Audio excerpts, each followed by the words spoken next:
meu povo, sejam bem-vindos ao canal do Vale Concurso. Eu sou a professora Maiara, policial penal no estado de Minas Gerais, e é um prazer estarmos juntos aqui hoje para as apostas finais da sua prova. Eu não sei em que momento você verá esse vídeo, né? Mas eu espero aí que ele seja de grande valia e que some aí na sua aprovação.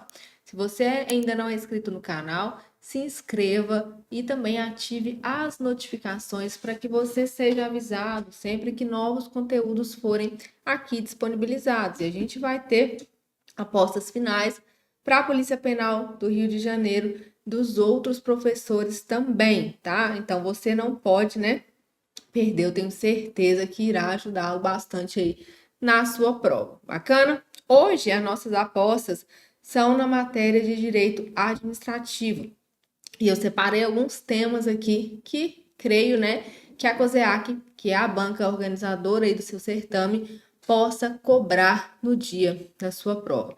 Então, né, é importante que você deixe seu like, deixe seu comentário para que a gente continue trazendo mais conteúdos desse tipo para você. Bacana? Então, vamos começar aqui com as nossas apostas finais da Polícia Penal do Rio de Janeiro.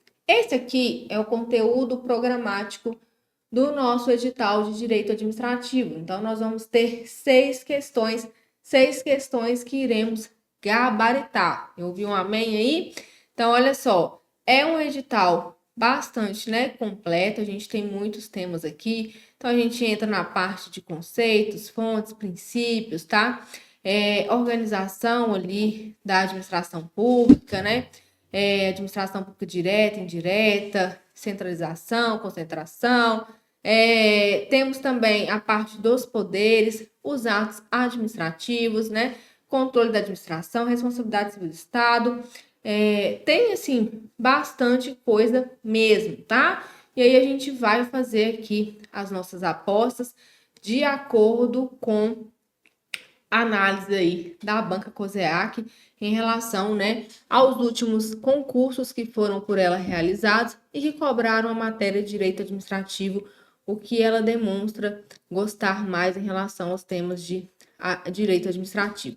Nós vamos começar aqui rapidamente falando um pouco sobre os princípios, né, constitucionais, porque isso aqui, gente, é sempre certeiro, tá? Que a gente tenha, ainda que seja ali numa alternativa, cobrando algo relacionado a princípios. Então, princípios expressos, você precisa saber, né, que é o nosso LIMP aí, ó.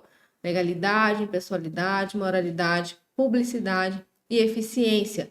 Está previsto no artigo 37 da Constituição Federal e que diz o seguinte: a administração pública direta e indireta de qualquer dos poderes da União, dos Estados, do Distrito Federal e dos municípios obedecerá aos princípios de legalidade, impessoalidade, moralidade, publicidade e eficiência. O que eu preciso saber a respeito aqui de cada um desses princípios? Então, de uma forma bem básica, porque eu tenho certeza, né, que você já está dominando. Esse é o assunto mais tranquilo que a gente tem, os princípios expressos. Então, legalidade.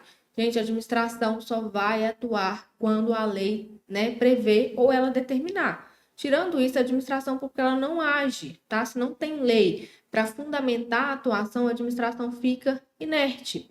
E aí é muito cobrado a diferença do princípio da legalidade para a administração pública em relação a nós particulares. Por quê? Nós particulares podemos fazer tudo aquilo que a lei não nos proíbe. Então, tudo que a lei não proíbe, a gente pode fazer enquanto particular. A administração pública não, ela só faz aquilo que a lei determina, aquilo que tem previsão legal, tá? Então, esse é aí um breve resumo do princípio da legalidade, o que é mais explorado em relação a esse assunto. Impessoalidade, a administração pública não age de forma que a beneficiar ou a prejudicar pessoas específicas. Então, a atuação da administração pública é uma atuação imparcial, isonômica. E, além disso, nós temos a chamada vedação à autopromoção pessoal, tá? Então, a administração pública, ela não pode agir aliás, o agente público ele não pode agir como forma, né, de se autopromover às custas daquilo que é realizado pela administração pública. Então, olha o parágrafo 1º do artigo 37. A publicidade dos atos, programas, obras, serviços e campanhas dos órgãos públicos deverá ter caráter educativo, informativo ou de orientação social, dela não podendo constar nomes, símbolos ou imagens que caracterizem promoção pessoal de autoridades ou servidores públicos. Então, olha só, quando, por exemplo, nós temos ali, né, principalmente em cidades pequenas, uma obra realizada pelo município, foi lá e construiu uma praça na cidade, ou construiu um ginásio poliesportivo. O agente público, o prefeito, no caso, ele não pode se valer dessa realização do município para se autopromover. Então, ele não pode colocar uma faixa lá no dia da inauguração dizendo que aquela obra é um presente dele para a cidade, ou, né, dizendo, o município tal agradece pela obra realizada pelo prefeito, porque não foi ele que fez, foi a administração pública. E tudo que relacione essa realização aí, esse feito da administração pública a pessoas, isso é autopromoção. Tá? E nem precisa ser tão expresso assim, tá, gente? Ele, por exemplo, não pode pintar a praça ou o ginásio com as cores do seu partido, né? Que faça alusão ali ao seu partido. Ou colocar o nome de família dele, o sobrenome na praça, ou a Praça João das Couves, ginásio João das Couves. Não pode, tá? Porque isso, né, fere o princípio da impessoalidade nessa vertente aqui, vedação da promoção pessoal, tá certo? Então, o princípio da impessoalidade, ao mesmo tempo, né, em que nós falamos aqui, ó, aqui, né, o princípio da legalidade que nós já vimos, ao mesmo tempo que a gente fala, né, de tratamentos isonômicos, de tratamentos imparciais, razão pela qual você está aqui, né, se preparando aí para o concurso público, para fazer a sua prova, já que a administração pública ela não pode investir no cargo público, quem ela bem entenda. Cargo público efetivo, a Constituição Federal, ela trouxe a obrigatoriedade de realização de concurso público. Da mesma forma, a gente tem licitação, né? Quando a administração pública, ela quer adquirir algum bem, ou ela quer contratar uma obra, um serviço, o que ela faz? Ela precisa oportunizar, né, que aquelas pessoas que têm interesse em prestar esse serviço ou fornecer esse bem tenham acesso, né, tenham oportunidade de mostrar a sua proposta. E aí ela vai ter os critérios lá para definir qual vai ser a melhor proposta, beleza? Então, né, outra vertente aí da impessoalidade. A moralidade, gente, a moralidade seria aquela atuação que aquela atuação segundo padrões éticos, né? De probidade, decoro, de boa-fé, tá? Com honestidade. Nós temos a lei de improbidade administrativa. A lei de improbidade administrativa, ela vem justamente para garantir, né? Ela é um instrumento utilizado para proteger essa moralidade na administração. A gente sabe que, infelizmente, nós temos aí, né? Já tivemos inúmeros casos de corrupção dentro da administração pública, de atos de improbidade praticados aí na administração pública. Então, a moralidade, né, ela vem para combater justamente essas atuações desonestas, desleais, sem probidade, tá certo? A gente tem essa súmula vinculante aqui, que é a súmula vinculante número 13, pessoal, que fala a respeito de nomeação de parentes para ocupar cargos públicos de livre nomeação e livre exoneração. Existem os cargos chamados de cargos comissionados. Para esses cargos eles são destinados a funções de direção, chefia e assessoramento. No caso desses cargos, a Constituição ela não previu a obrigatoriedade de concurso público. Por quê? Eles não têm efetividade, né? Eles eles vão ser temporários, da mesma forma que para nomear não precisa justificar, para exonerar também não precisa. Só que o que acontecia? Chegava-se nas repartições públicas, exemplo, prefeitura, todo mundo tinha a mesma cara, porque era todo mundo parente, né? Então o prefeito ele saía colocando sua família toda para trabalhar nos cargos comissionados dentro da prefeitura. E aí o STF ele veio, tá, através da súmula vinculante 13 e disse que isso não é permitido, isso configura nepotismo que viola a Constituição Federal. Então, olha só, o que a súmula vinculante 13 fala? A nomeação de cônjuge, companheiro ou parente em linha reta, colateral ou por afinidade, até o terceiro grau, inclusive da autoridade nomeante ou de servidor da mesma pessoa jurídica investida em cargo de direção, chefia ou assessoramento para o exercício de cargo em comissão ou de confiança ou ainda de função gratificada na administração pública direta e indireta em qualquer dos poderes da União, dos Estados, do Distrito Federal e dos municípios, compreendido o ajuste mediante designações recíprocas, viola a Constituição Federal. Então, o que isso significa? Se for nomeado parente até o terceiro grau, então, né, mãe, pai, filho, filha, cunhado, sogro, sogra, tá? Sobrinho, tio, isso viola a Constituição Federal, especialmente o princípio da moralidade e da imparcialidade, né? O princípio da impessoalidade, da isonomia, tá? E aí há uma pequena exceção em relação aos cargos de natureza política. Quais são os cargos de natureza política? São aqueles cargos secretários de Estado, secretário municipal, ministro de Estado. Para esses cargos, gente, de natureza política, porque envolve função de confiança, o STF ele diz que, nesse caso, a gente pode sim ter a nomeação de parente, né? Para ocupar esses cargos de natureza política, desde que o indicado ele tenha qualificação técnica e ele possua idoneidade moral. Então, o que isso significa? O prefeito ele pode indicar a esposa dele para ser secretária de saúde?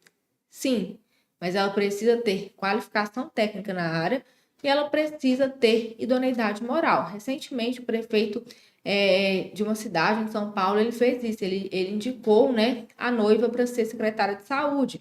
Agora, o que ele não pode, gente, é pegar uma pessoa que não tem nenhuma qualificação técnica na área, então pegar a esposa, ela é contadora e colocar para ser secretária de saúde, tá? Aí a nomeação ela seria irrazoável, desproporcional e configuraria sim o nepotismo segundo o STF. Bacana? Então, continuando aqui, ó.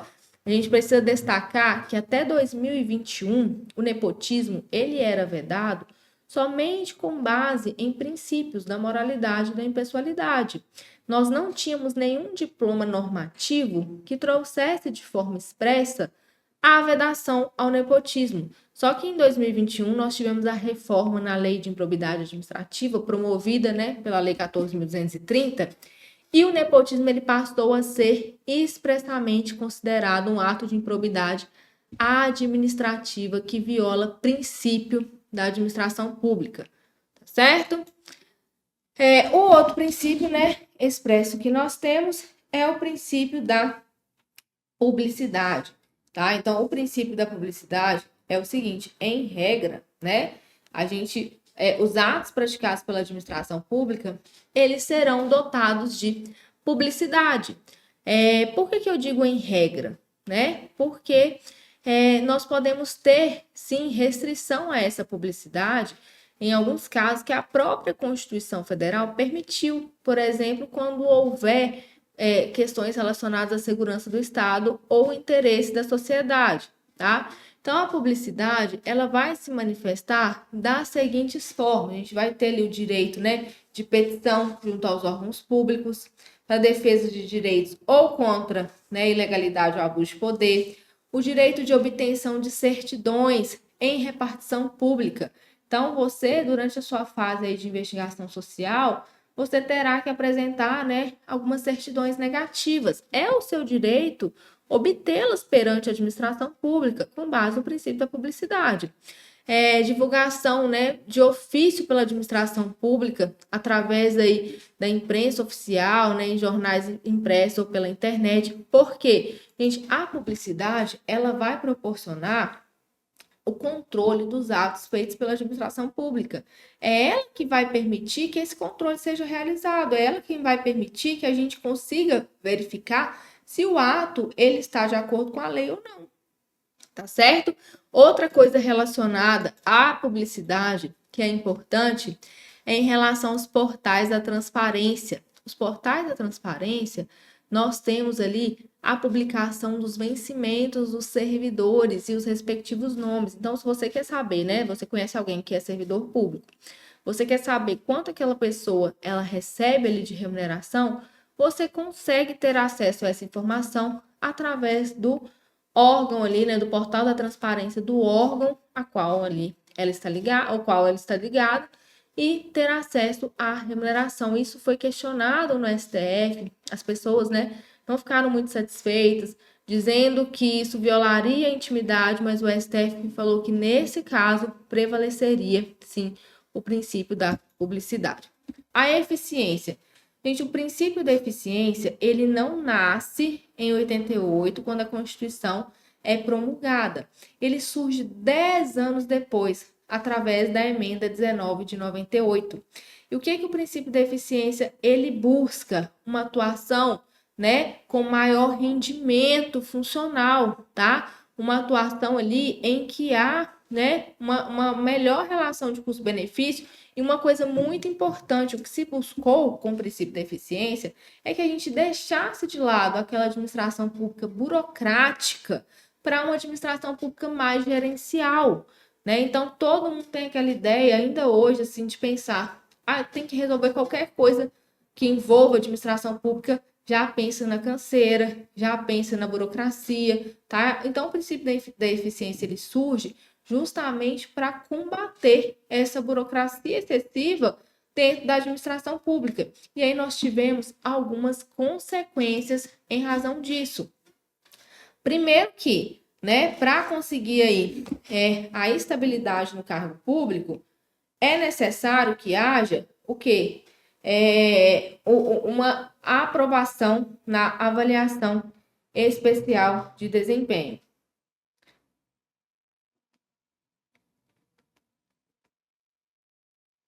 E aí, pessoal, o que acontece? Quando algumas pessoas acham, né?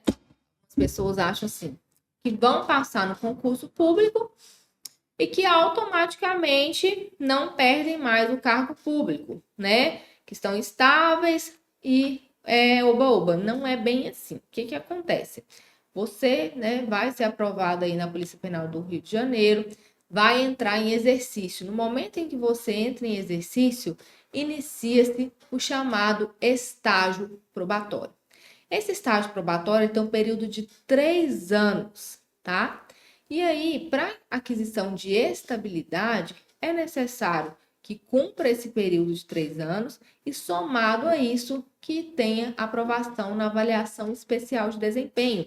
Essa avaliação, ela vai, né, aferir se o agente público ali que foi investido no cargo público e cumpriu o estágio probatório, se durante esse período ele demonstrou preencher requisitos ali, né, que são necessários para a permanência dele no cargo, tá? E aí sim, né, aprovado na avaliação especial de desempenho, somado ao tempo de estágio probatório, é que a estabilidade é adquirida. Outra consequência, além disso, é que após, né, o período de estágio probatório, aquisição da estabilidade, uma das hipóteses de perda de cargo público, né, do servidor já efetivo, é justamente se ele não obter notas satisfatórias nas avaliações periódicas de desempenho. Então, além da avaliação, né, especial de desempenho, ao longo de toda a sua vida funcional, você vai ser submetido a avaliações periódicas de desempenho. Bacana?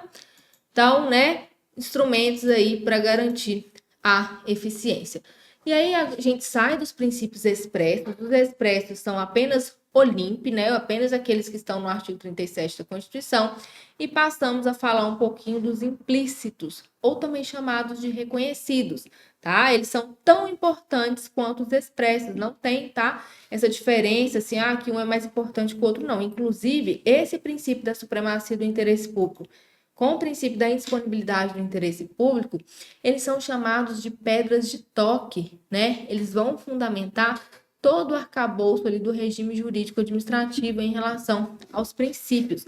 Então, o princípio da supremacia do interesse público, gente, o interesse público, o interesse da coletividade, ele está numa posição de supremacia em relação ao interesse particular, de forma que, quando houver um conflito entre o interesse público e o interesse particular, né, o interesse público ele irá sobressair, ele deverá prevalecer em relação ao interesse particular.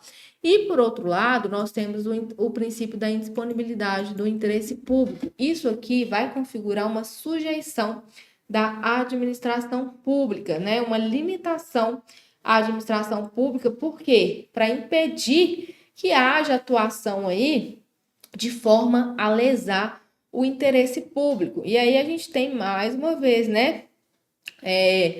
Realizar a obrigação de realizar concurso público, a obrigação de licitar, tá? São sujeições, são limitações que nós particulares não possuímos e que a administração possui como forma de proteção do interesse público. Princípio da razoabilidade e proporcionalidade. Então, a gente vai ter aqui a exigência de que a administração pública ela atue de forma razoável, de forma moderada, ponderada, equilibrada, dentro dos padrões de normalidade ali que são aceitos pela sociedade. E proporcionalidade, né, ela está ligada o quê? Ao excesso de poder, tá? A proporcionalidade, ela vai se subdividir em adequação ou idoneidade, necessidade ou exigibilidade e proporcionalidade em sentido estrito. Olha só, adequação ou idoneidade pode aparecer na sua prova com qualquer desses dois nomes. O meio, gente, empregado, né, ele precisa ser adequado para atingir a finalidade pretendida. Então, olha só, eu quero tapar o sol. Uma peneira, vou tapar o sol com a peneira. A peneira ela é um meio adequado para tapar o sol? Não, né? Então, não temos o quê? Adequação e idoneidade aqui. Se eu pego uma peneira para tapar o sol, ela não vai me levar à finalidade que eu pretendo. Ela não é um meio adequado para atingir a finalidade que eu quero. Tá? Então, a adequação é a utilização do meio adequado, né? O meio idôneo ali para se atingir a finalidade pretendida.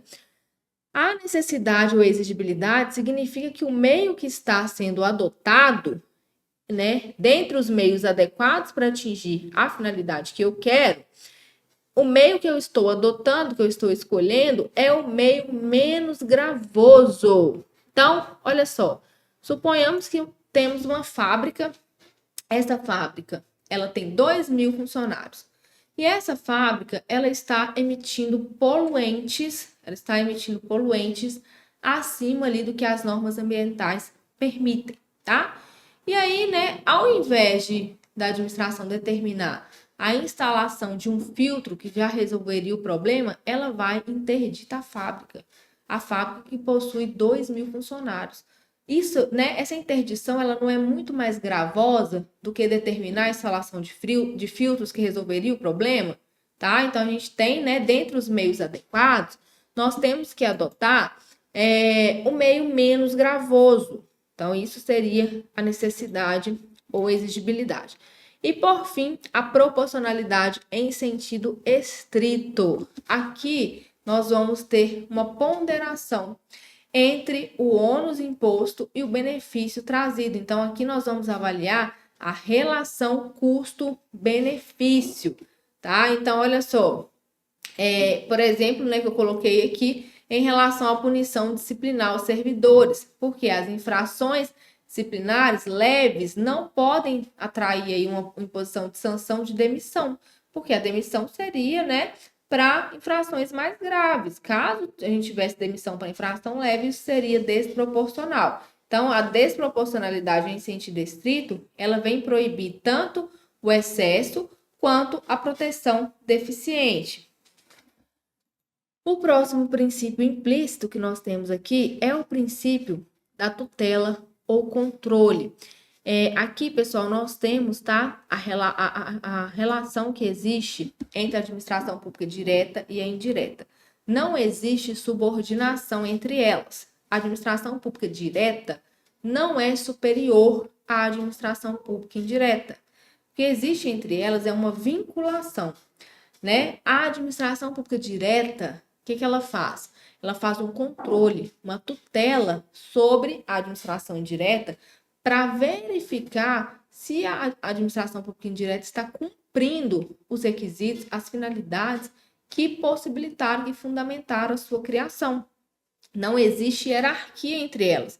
O que existe é uma vinculação, tá? Então, através aí desse princípio tutela ou controle. O que a gente não pode confundir com o princípio da autotutela aqui, ó. Então, não confunda tutela ou controle com a autotutela. Por quê? A autotutela, gente, é a administração pública olhando para os seus próprios atos e revendo os seus próprios atos. Então, a administração pública, ela faz o controle dos seus próprios atos, e aqui tem uma importante questão de prova, que é o seguinte: olha só, anulando quando ilegais ou revogando-os quando inconvenientes ou inoportunos. A anulação do ato administrativo, ela somente será possível se o ato for ilegal. Nós não falamos em anulação, né, de ato legal ou revogação de ato ilegal, tá? O ato ilegal, aquele ato que contraria a lei, ele somente será retirado do ordenamento jurídico através da anulação. Então, se a sua prova trouxer que o ato ele era ilegal, que ele contrariava a norma e ele foi revogado, isso está incorreto. A única forma da gente extirpar, da gente retirar esse ato do ordenamento jurídico é através da anulação. A revogação, ela será cabível para um ato administrativo legal, válido, mas que se tornou inconveniente ou inoportuno, beleza? A gente tem, né, essa súmula aqui, 473 do STF, que diz o seguinte: a administração pode anular seus próprios atos quando eivados de vícios que os tornam ilegais, porque deles não se originam direitos, ou revogá-los por motivo de conveniência ou oportunidade, respeitados os direitos adquiridos e ressalvada, em todos os casos, a apreciação judicial. Então, olha só, o Poder Judiciário, ele faz o controle sobre os atos da administração pública somente em relação à legalidade. Ele não faz controle de mérito. O que é o mérito? É a questão de conveniência e oportunidade do ato. A única coisa que o Judiciário analisa é questão de legalidade. Então, a administração não. A administração pública, através do princípio da autotutela, ela pode anular os seus atos, né? Ou ela pode revogar. O judiciário, ele somente pode anular um ato, porque ele só faz controle de legalidade, não faz controle de mérito, que é a conveniência e oportunidade. Então, em nenhuma hipótese, nós vamos ter a revogação de um ato administrativo pelo judiciário. Por quê? Porque a revogação, ela ocorre em relação a atos legais, atos válidos, porém, que se tornaram inconvenientes e inoportunos. Como o judiciário só faz controle de legalidade, ele não pode analisar, né, o mérito administrativo. Bacana? O prazo decadencial, gente, embora o ato administrativo ele seja ilegal, ele contrarie a lei, a administração pública ela possui um prazo para anulá-los, né, nas situações em que eles resultem efeitos favoráveis para os administrados, salvo se comprovada a má-fé. Esse prazo é de 5 anos. Então, a administração vai ter um prazo de 5 anos ali para anular esses atos. E aí, pessoal, né? Se passou esse prazo de 5 anos e a administração ela não, né, anula, ela fica inerte, tá? E o ato ele produz efeitos favoráveis para os administrados e não tem má-fé. Ele vai ser mantido, ainda que ilegal, ainda que contrário à lei, ele vai ser mantido no ordenamento jurídico porque decaiu o direito da administração pública de anulá-lo. Aí nós temos, tá, jurisprudência do STF em relação ao seguinte: quando o ato ele é flagrantemente inconstitucional, né? Ele viola ali a Constituição, nesse caso, nós não vamos observar esse prazo de 5 anos, tá? E aí o ato vai ser anulado a qualquer momento. Um exemplo que a gente tem, né, é a investidura em cargo público sem a submissão a concurso público. Então, a pessoa pode estar ocupando aquele cargo há 20 anos.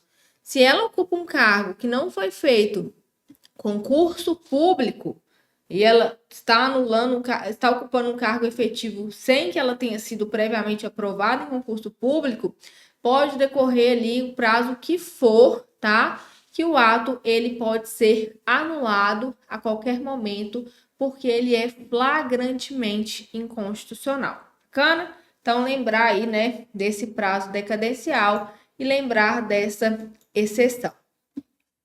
Princípio da segurança jurídica. O princípio da segurança jurídica, ele veda mudanças de comportamento repentinas, né, abruptas ali, por parte da administração pública.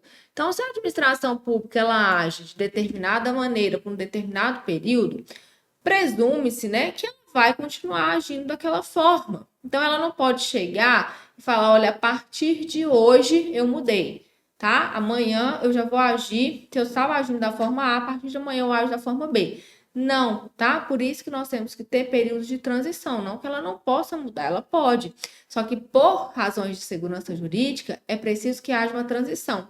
Ocorreu, né, a chamada reforma da Previdência, que mudou ali, né, drasticamente as regras de aposentadoria. E tinham pessoas com expectativa de direito que já estavam próximos ali de aposentar. Então, pega, né, todo mundo ali de surpresa. O que aconteceu? Período de transição. Período de transição para que as novas regras passassem ali a vigorar de forma absoluta, tá? Então, assim, por questão mesmo de segurança jurídica, já que a segurança jurídica, ela veda mudanças de comportamento repentinas por parte da administração pública. Falando um pouco de organização administrativa, né? Centralização, pessoal. O que é atuação centralizada da administração pública? Ela se dá, né? Ela ocorre quando a administração ela presta o serviço diretamente ali através dos seus órgãos e também dos agentes públicos que a compõem, tá? Então, olha só, a Receita Federal, né, ela é um órgão que faz parte do Ministério da Economia.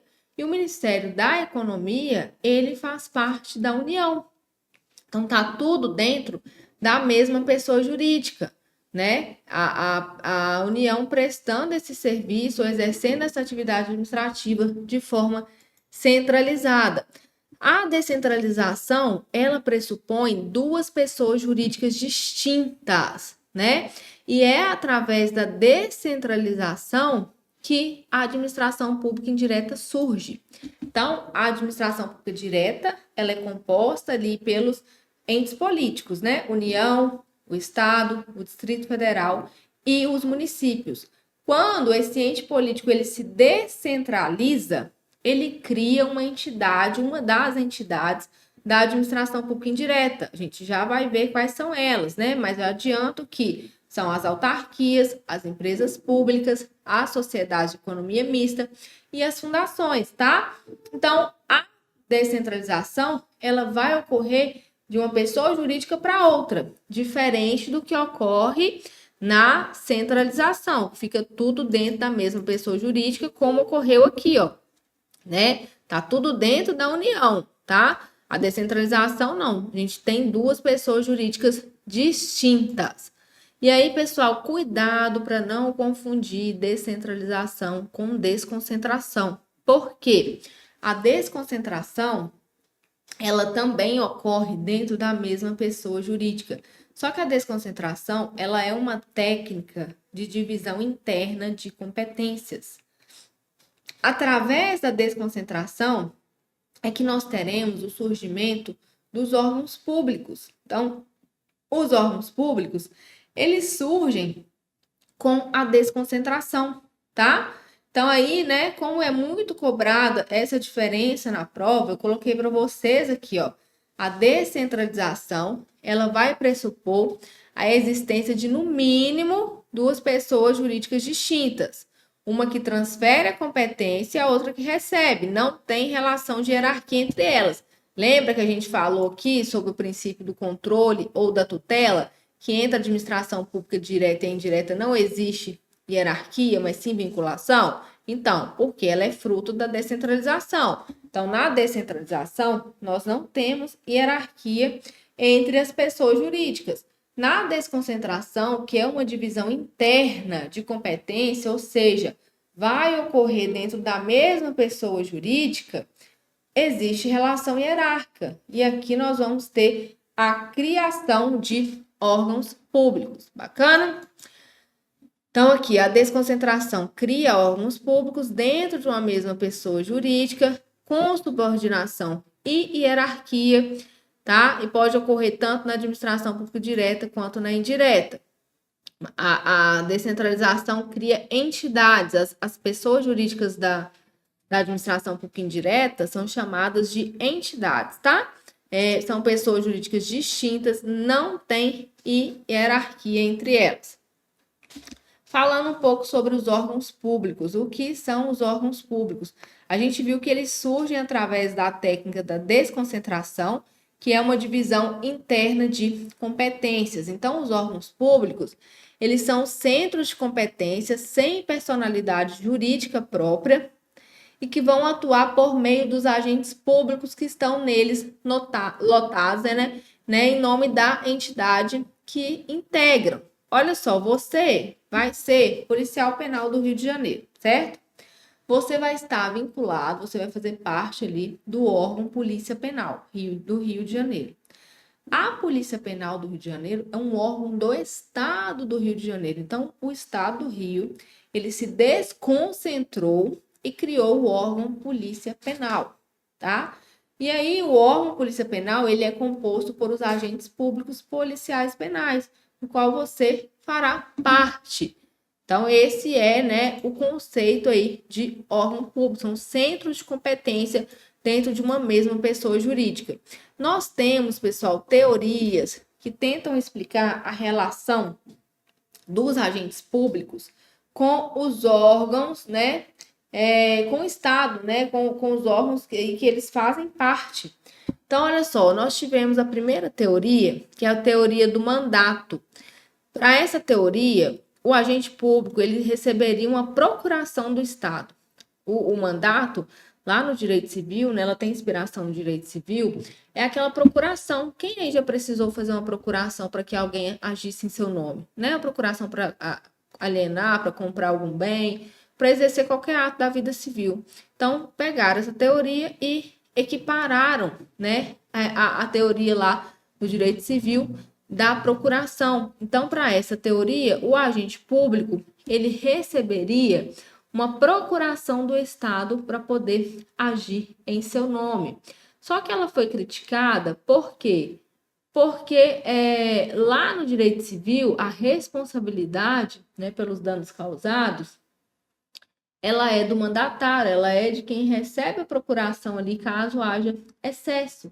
E aqui no Estado não, tá? Se o agente público ele pratica algum ato lesivo a particulares durante o exercício da função, quem vai responder é o Estado. O Estado vai olhar a questão de dolo ou culpa do agente público mais para frente, uma eventual ação de regresso. Então, essa teoria não foi para frente e aí surgiu a outra teoria, que é a teoria da representação, também com inspiração no direito civil. Para essa teoria, o agente público ele seria um representante do Estado. Essa aqui ainda é pior do que a primeira, porque lá no direito civil, quem tem representante são os absolutamente incapazes. Então, aqui nós estaríamos comparando o Estado a um absolutamente incapaz que precisa de representante. Então, essa teoria, ela não foi para frente, E aí surgiu a última teoria que nós temos aqui, que é a teoria da imputação volitiva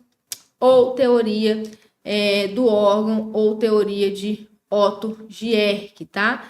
Essa teoria, ela diz o seguinte, pessoal, que quando o agente público atua, né? Quando o agente público ele atua, é o próprio órgão ao qual ele está vinculado quem está atuando, tá? Então, o próprio órgão ali que ele está vinculado é quem está atuando. É basicamente equiparar mesmo, né, ao órgão, aos órgãos do nosso corpo.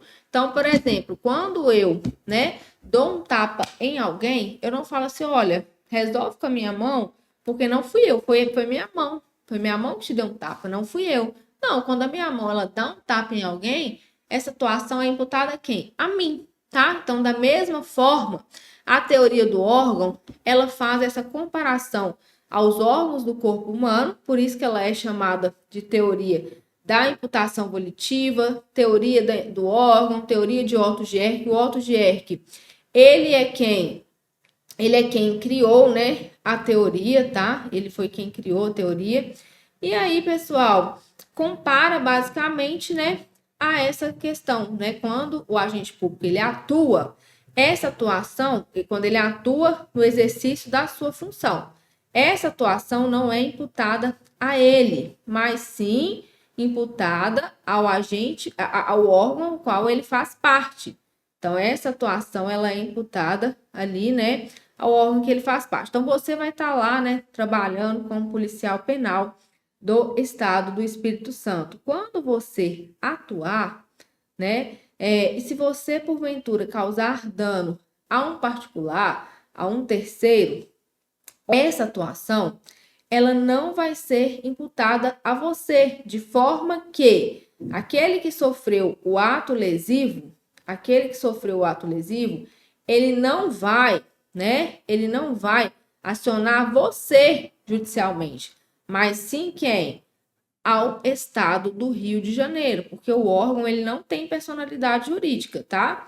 O órgão não possui personalidade jurídica, então o acionamento judicial ele é feito, né, em relação à pessoa jurídica ali, a pessoa jurídica que o órgão faz parte, tá? Então você ali, né, suponhamos que tenha tido ali uma situação que um policial penal, você não, outro policial penal, né? Vamos começar com o pé direito. Um outro policial penal está ali dirigindo uma viatura, né, da Polícia Penal, conduzindo a viatura para uma escolta de hospital. Então, o preso ele está indo ali para a escolta de hospital. No momento em que há uma colisão, né, com o veículo da Dona Maria, tá? E aí, gente, a Dona Maria, né, o carro dela sofreu várias avarias. E como que fica essa situação? Ela vai pedir reparação do dano para quem? Para o agente público que causou o dano, para a Polícia Penal ou para o Estado?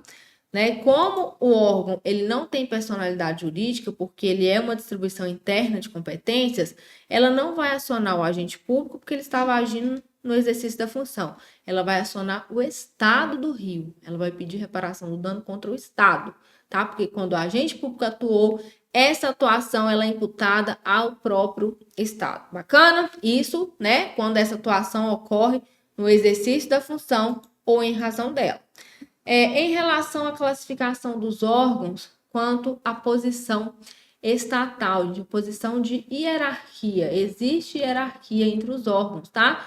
Então, a gente tem essa classificação aqui, nós temos o mnemônico IAS, tá? Para que você não se esqueça, nós temos uma verdadeira pirâmide mesmo, em que no topo nós temos os órgãos independentes. Esses órgãos independentes, eles são órgãos de cúpula, né? Eles têm fundamentação na própria Constituição Federal e eles não estão subordinados a nenhum outro órgão. Ele é representativo de poder.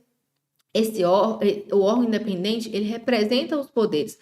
Quais são os poderes que nós temos? Nós não temos lá no artigo 2º da Constituição Federal, são poderes independentes e harmônicos entre si, legislativo, executivo, judiciário? Pois é.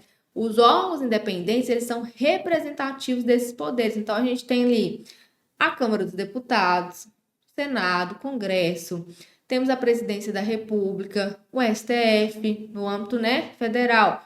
Aí, nos estados, as Assembleias Legislativas, os Tribunais de Justiça, tá?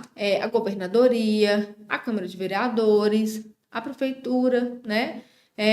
São órgãos ali que representam representativos de poder, tá? Logo abaixo, os órgãos independentes, nós temos os órgãos autônomos.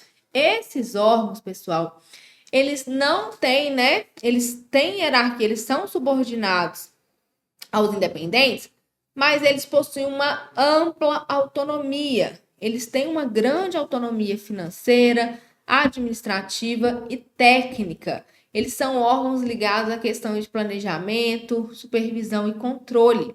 E como exemplo, a gente tem aqui os ministérios, as secretarias estaduais, secretarias municipais, tá?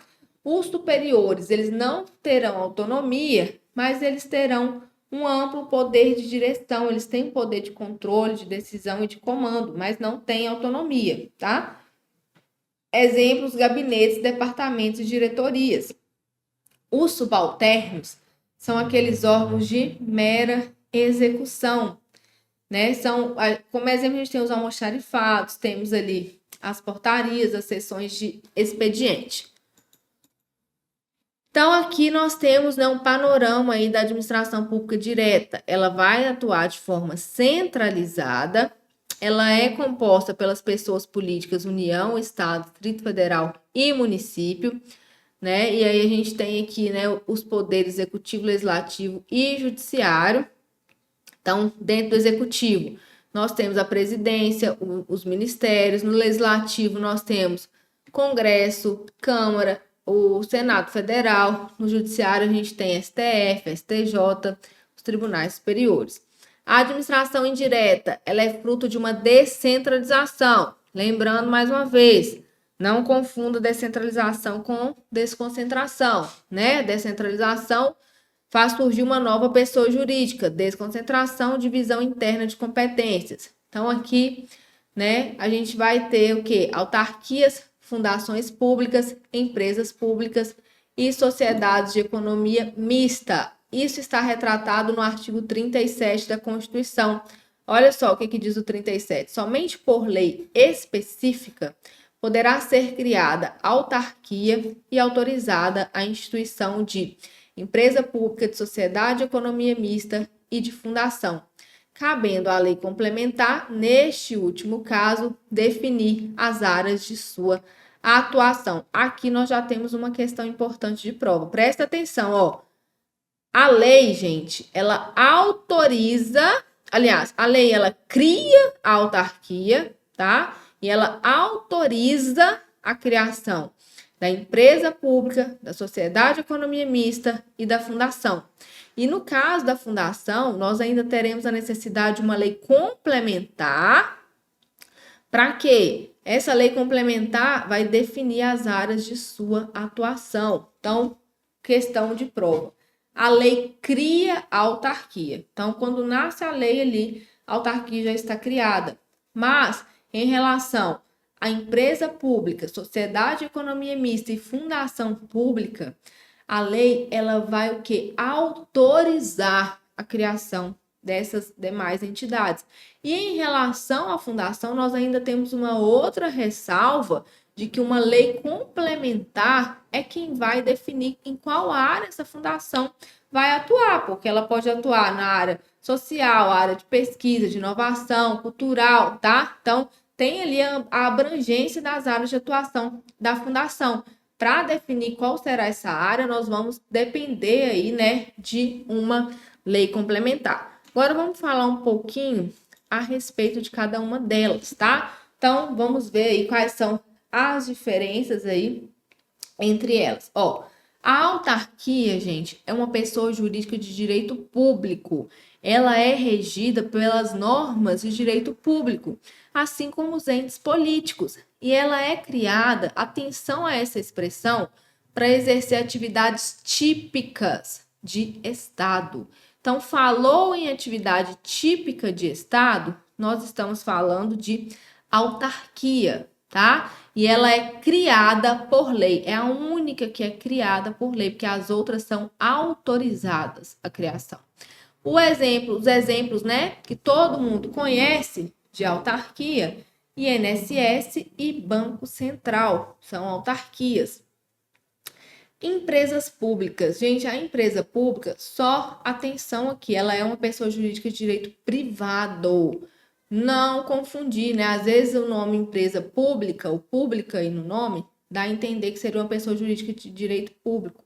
Mas esse termo pública quer dizer respeito ao patrimônio, né? Ele diz respeito aí ao patrimônio que é integralmente público e não a natureza jurídica, tá? Então, ela é uma pessoa jurídica de direito privado, ela é autorizada por lei e o capital social, né?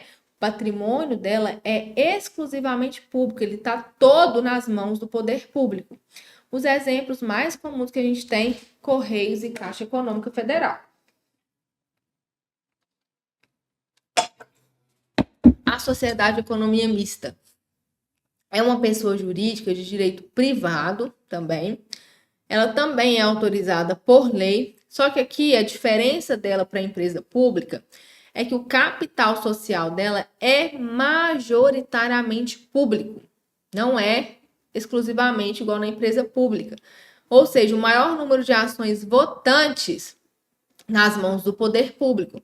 A gente consegue adquirir ações, né, das sociedades de economia mista na Bolsa de Valores, né? Então a gente consegue comprar, por exemplo, ações da Petrobras e do Banco do Brasil aí na Bolsa de Valores, né? Os exemplos mais conhecidos de empresas públicas são Correios e Caixa Econômica Federal, tá? E aqui de sociedade de economia mista, Petrobras e o Banco do Brasil.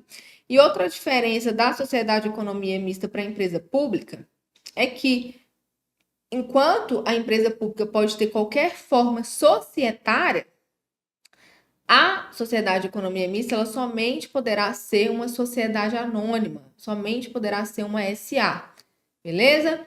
Então, né, essas são diferenças entre elas, as estatais.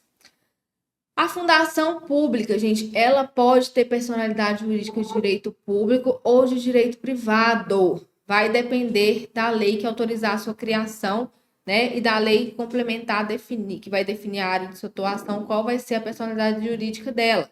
Se ela tiver personalidade jurídica de direito público, ela vai ser chamada de fundação autárquica, porque ela vai ser parecida com uma autarquia.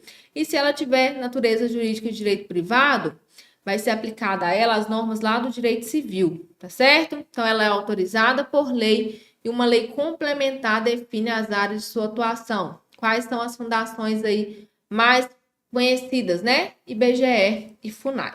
Bacana?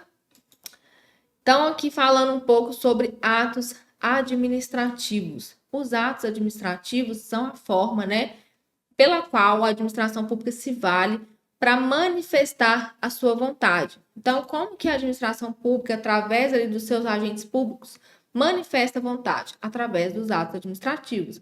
E os atos, gente, eles, né, podem ser escritos, mas eles também podem ter qualquer outra forma. Um semáforo é uma manifestação de vontade da administração pública, uma placa de proibido parar e estacionar, um guarda de trânsito, um agente de trânsito que está ali com um apito, né, com sinais, organizando o trânsito. Tudo isso é ato administrativo, tá? Então, o ato administrativo, ele é essa manifestação unilateral de vontade aí por parte da administração pública. Ele possui alguns atributos ou características, pode aparecer na sua prova com esses dois nomes. O mais comum é aparecer como atributos, tá? Mas, né, pode aparecer aí também com o nome de características, que nós temos aí o mnemônico PAT, né? Os atributos são presunção de legitimidade ou veracidade, autoexecutoriedade, tipicidade e imperatividade. A presunção, gente, de legitimidade ou veracidade, ela significa que todo ato administrativo, ele nasce com uma presunção relativa de que ele está de acordo com a lei e de que ele é verdadeiro. Então, por isso que nós falamos em presunção de legitimidade, presumimos que ele está de acordo com a lei e de que ele é verdadeiro. E essa presunção ela é relativa por quê? Porque admite-se prova em sentido contrário. Então, a gente pode demonstrar que, na verdade, aquele ato, embora, né, ele seja presumidamente legítimo e verídico, ele está contrariando a lei, ou que ele não é verdadeiro. Então, eu coloquei aqui, né, um exemplo, ó, um guarda de trânsito identifica uma pessoa utilizando o celular enquanto dirigia. Pela presunção de veracidade, a gente presume que realmente aquele indivíduo estava utilizando o celular enquanto conduzia o veículo. E pela presunção de legitimidade, a gente presume que o guarda ele tinha competência legal para aplicar a multa, que ele observou as normas do Código de Trânsito, né? E que o interessado foi notificado e teve ali o seu direito de contraditório e ampla defesa resguardado.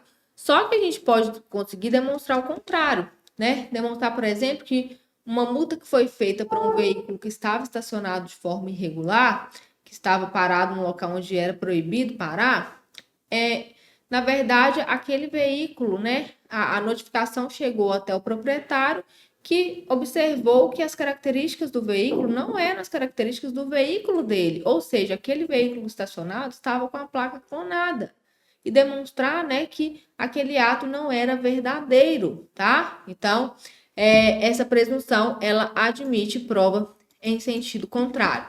A imperatividade, gente, a imperatividade do ato significa que o ato ele é imposto pela administração pública sem necessidade de concordância dos particulares. Então, o que acontece? Quando a administração, por exemplo, ela manda uma multa, né, de trânsito para a residência de alguém, ela não liga antes perguntando, olha só, vou enviar uma multa para você, você aceita receber? Não, tá? O ato ele é imposto sem necessidade de concordância dos administrados. Ela não quer saber se a gente concorda ou não. Ela simplesmente impõe ali a sua vontade. A autoexecutoriedade significa que os atos, né, eles podem ser executados de forma direta sem necessidade de intermediação do poder judiciário. Então, exemplo, quando a administração pública ela vai interditar um estabelecimento que fornece alimentação para o público, porque esse estabelecimento não está cumprindo com as normas de higiene sanitária, ela não precisa pedir autorização do Poder Judiciário para tomar essa providência.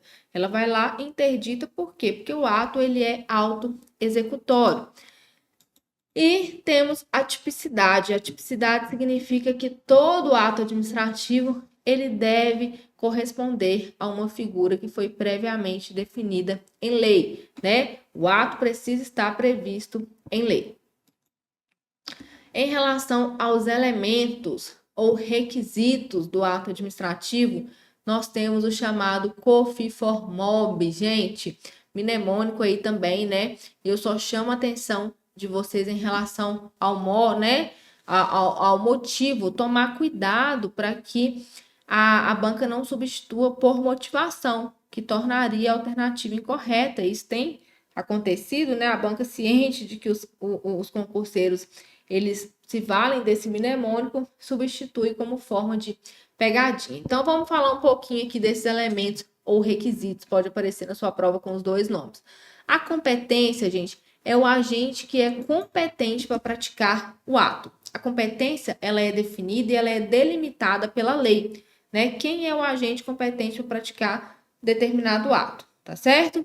A finalidade é o que se busca alcançar com a prática daquele ato. Então, a administração ela vem e fala, olha, a partir de hoje, a via ali, né, que era de mão dupla, passará a ser de mão única e será proibido estacionar, né, em toda a sua extensão. Qual é a finalidade que ela se busca ali, que ela busca alcançar, né, com a prática deste ato? É organizar mais o trânsito naquela localidade, é dar mais segurança, né, para os transeuntes, para os pedestres que eles circulam, tá? Então, a finalidade é o que se busca alcançar ali com a prática do ato. A forma, gente, normalmente ela é escrita, mas ela pode ser qualquer forma. Eu já falei aqui de placa de trânsito, semáforo, sinais sonoros, né, de agentes de trânsito, ou documentos escritos mesmo, tá? A forma aí Algumas situações o ato ele vai ter que ter uma forma essencial, a lei já vai trazer a forma ali que ele deve ser praticado, tá? O motivo são as razões de fato e de direito, né? O que levou e qual é a lei que fundamenta a prática do ato.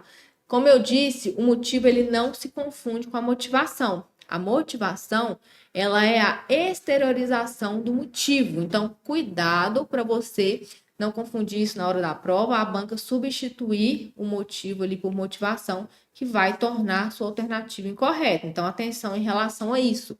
A motivação é a exteriorização do motivo. E, por fim, nós temos o objeto. O objeto é o conteúdo do ato, é a mudança ali, né, que o ato vai causar, beleza? Bom, pessoal, então essas são as nossas apostas para a sua prova, né? Eu espero que você faça uma excelente prova. Deixe o seu like no vídeo, tá? Se você ainda não se inscreveu no canal, se inscreva, porque nós vamos ter também apostas de outras matérias, tá? Eu tenho certeza que você fez, né, a sua parte até aqui, então vá para a prova com tranquilidade. É importante que você esteja atento ali quanto à leitura dos enunciados, das alternativas. Às vezes o nervosismo acaba deixando passar despercebido alguma pegadinha. Então fique tranquilo, né? Se Deus quiser, vai dar tudo certo. Boa prova, boa sorte e até mais. Tchau, tchau.